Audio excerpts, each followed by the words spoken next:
Bismillahirrahmanirrahim.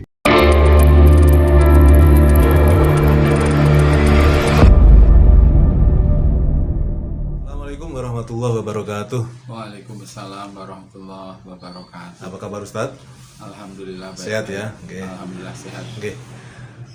Hari ini kita ketemu lagi untuk berbincang-bincang, dan topik yang ingin kita angkat adalah tentang memilih teman. Karena betapapun teman artinya juga dalam kaitan pergaulan itu penting, yang akan berpengaruh terhadap diri seseorang, apakah itu karakternya, kebiasaannya itu. Nah, dalam hal ini barangkali Ustadz bisa menjelaskan tentang bagaimana Islam memandu agar kita bisa mendapatkan teman yang akan membawa keselamatan kita lah, fit dunya wal akhirah. Iya, betul. Jadi ini bicara masalah teman ya. Jadi bahasa Arabnya itu ada yang menyebut dengan shadiq. Mungkin seharusnya teman itu punya sifat sidik, ya, jujur, jangan sampai menipu teman, menipu teman sendiri. Ya. Kadang juga ada namanya korin, sal korinahu, tanya temanmu. Itu orang yang menemani kita, gitu kan. Ada juga jalis itu ya dari jalasa, ya duduk. Artinya orang biasanya berteman itu ya Duduk bareng, duduk bareng. Sehingga ada ungkapan-ungkapan seperti ini yang dulu saya pelajari di pesantren itu. Mawaddatus shadiqi tabharu waqta dhiqi. Kecintaan seorang teman nampak saat kesempitan. Jadi ketika ada teman kita yang mengalami kesusahan, kita datang, menampakkan kecintaan kita, perhatian kita. Itulah namanya teman. Ada lagi teman dalam pengertian ya mungkin bukan berupa orang ya, tapi teman yang menemani waktu-waktu luang kita. Itu dengan ungkapan khairu jalisin biz zamani kitabun. Baik-baik teman duduk adalah buku. Ya, buku. Okay. Buku menemani kita kan. Kita baca, dan itu sebaik-baik teman itu. Nah, karena buku itu ya apa adanya. Nah, ada lagi shadiquka man abkaka laman abhakaka. Temanmu adalah yang membuat engkau menangis, bukan yang membuat engkau tertawa. Maksudnya begini, temanmu itu yang mau memberitahu atau mengkritik, menyebutkan kekuranganmu. Untuk apa? Untuk kebaikanmu, untuk kemajuanmu, untuk kesuksesan. Bukan yang membuat engkau tertawa, yaitu engkau dipuji-puji, ya, sehingga akhirnya engkau senang. Jadi itu bukan teman. Meskipun ya tidak harus begitu ya. Jadi teman di dunia itu teman di akhirat, itu ya betul. Kalau kita berteman dengan orang-orang yang soleh, ya maka dalam Al-Quran ada ungkapan wahasuna ulaika rafiqah. Rafiqah itu juga teman, dan itulah sebaik-baik teman, yaitu minan nabiyina wasyuhada wassolihin. Para nabi yang dibimbing wahyu, tidak menurut hawa nafsu, kemudian juga asyuhada yang merelakan bahkan nyawanya untuk membela agama dan membela Allah. Juga as-siddiqin, ya, orang-orang yang jujur, as-solihin, orang-orang yang soleh. Wa hasuna ulaika rafiqa, mereka itulah teman yang terbaik.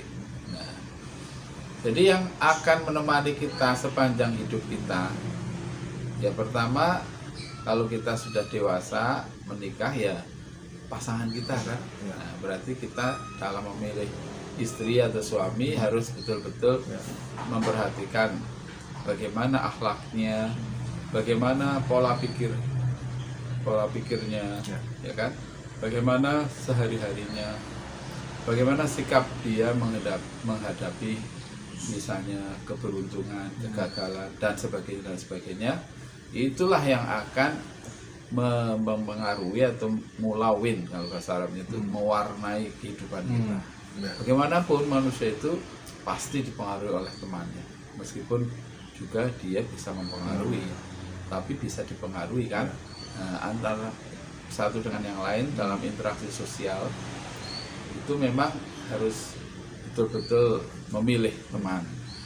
Kecuali ya orang yang tidak memilih ini orang yang sudah sangat kuat karakternya, pendiriannya, lalu dia malah mewarnai.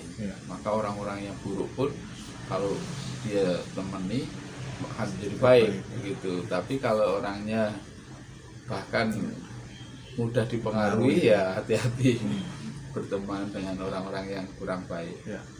Nah, jadi kalau kita berteman dengan petani, dengan orang-orang di desa yang mempunyai karakter jujur, ya kan, sederhana, lugu, maka insya Allah kita nggak ditipu lah. Tapi kalau kita berteman dengan pedagang, apalagi pedagang yang suka mengurangi takaran, suka menipu, maka hati-hati loh kalau Anda akan dikerjain oleh teman Anda sendiri. Bagaimana kalau berteman dengan politisi? Ya itu dipolitiki bukan wilayah saya lah. Politikus kan, kayak tikus. Ya begitu Pak Agus ya. Baik Ustadz, konteksnya dengan memilih teman mungkin bisa disebutkan beberapa ayat di dalam Al-Quran. Kan kalau di Al-Maidah kan bahwa orang kalau beriman dengan beriman akan saling tolong menolong, bantu membantu kan gitu kan. Tapi juga di kalangan yang katakanlah munafikun itu kan mereka juga sesama munafikun saling bantu membantu. Nah, orang Islam tidak boleh memilih teman dari kalangan kafir atau munafikun sebagai pelindung atau sebagai pemimpin begitu ya. Barangkali itu juga menjadi panduan yang penting untuk umat gitu. Mohon dijelaskan. Iya betul sekali Pak Agus. Jadi memang berteman itu sering ya ada di antara mereka itu saling tolong menolong.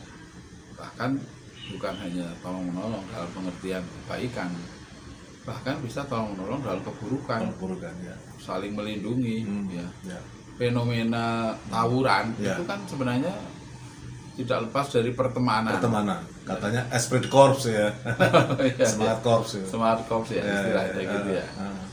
Nah, makanya kita dalam Al-Quran misalnya di dalam surah Al-Maidah juga wa ta'awanu 'alal birri wa taqwa, tolong menolonglah dalam kebaikan dan ketakwaan, wala ta'awanu 'alal itsmi wal udwan, janganlah saling tolong menolong dalam perbuatan dosa ilegal ya, melanggar hukum dan udwan. Udwan itu bisa pelanggaran termasuk permusuhan. Nah, di dalam kaitan dengan surah Al-Maidah juga yang ada dalam ayat 55 Allah berfirman innama waliyukumullahu wa rasul walladzina amanu, sesungguhnya penolong-penolongmu, pelindung-pelindungmu adalah Allah dan Rasulnya dan orang-orang yang beriman.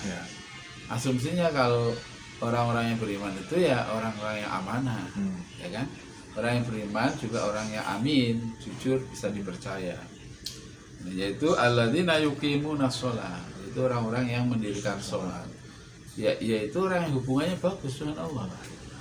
Nah, asumsinya kalau hubungannya bagus dengan Allah, sholatnya khusyuk, maka hubungan dengan makhluknya, dengan ciptaannya, dengan sesama manusia juga akan baik.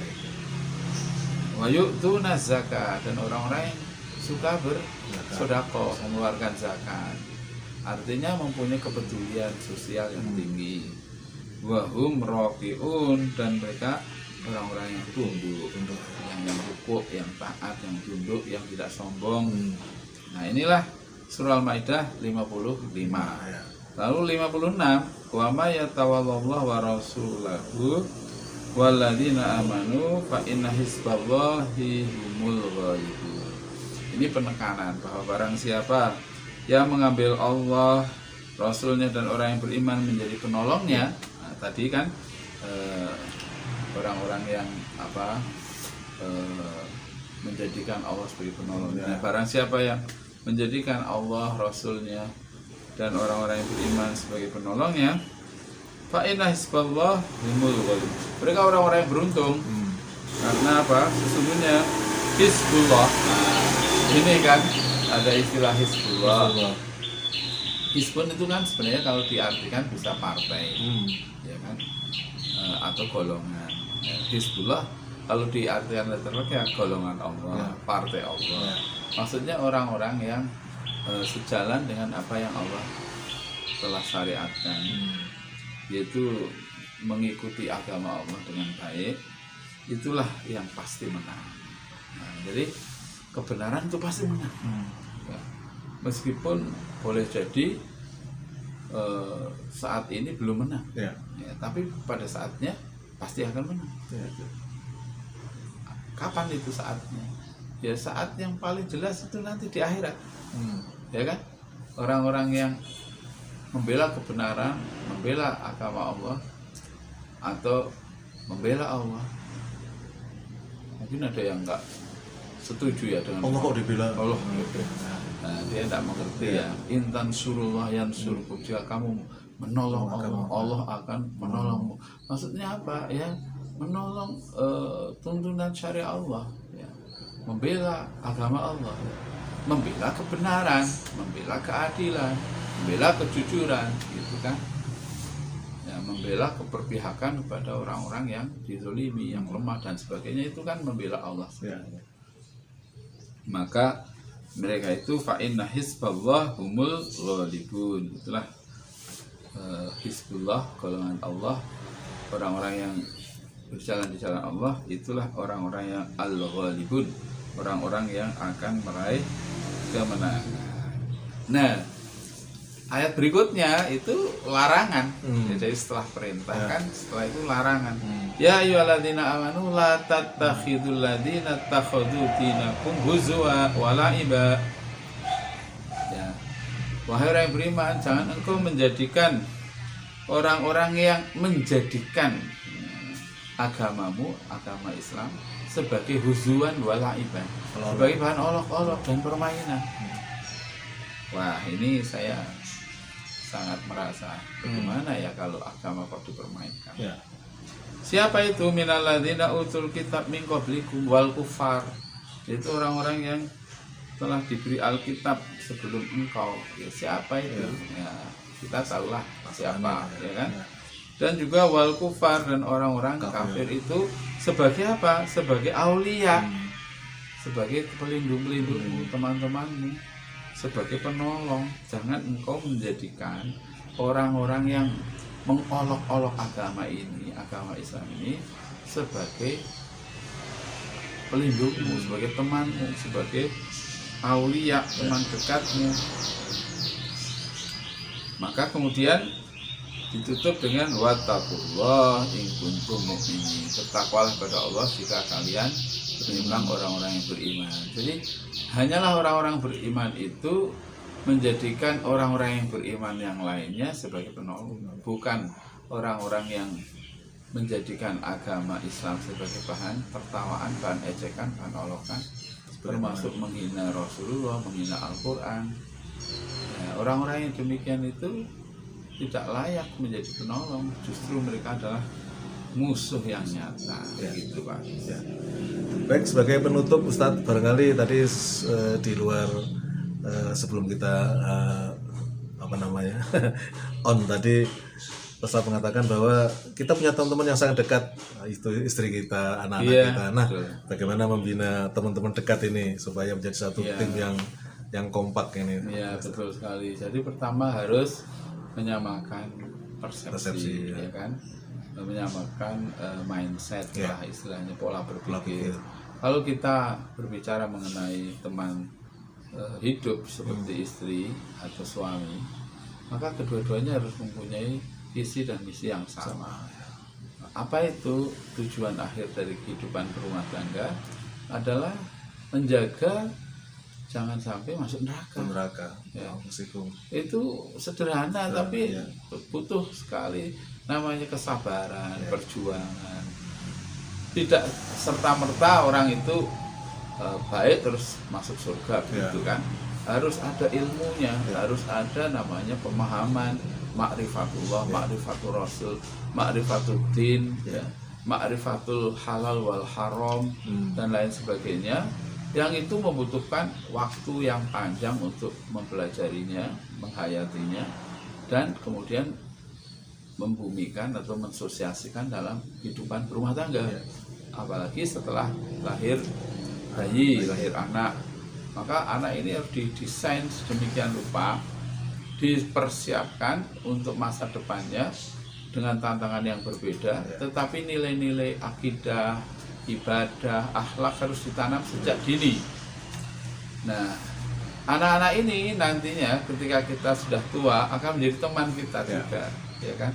Mungkin kita dahulu suami istri berteman, tapi setelah itu mulai berteman dengan anak-anak, dan ketika kita sudah tidak mampu secara jasmani atau secara fisik, anak-anak kita mungkin yang akan menemani kita, ya, dalam arti belum tentu dekat secara fisik, tapi pikirannya, hatinya itu sama dengan kita, sehingga mereka ini disebut dengan anak-anak yang soleh.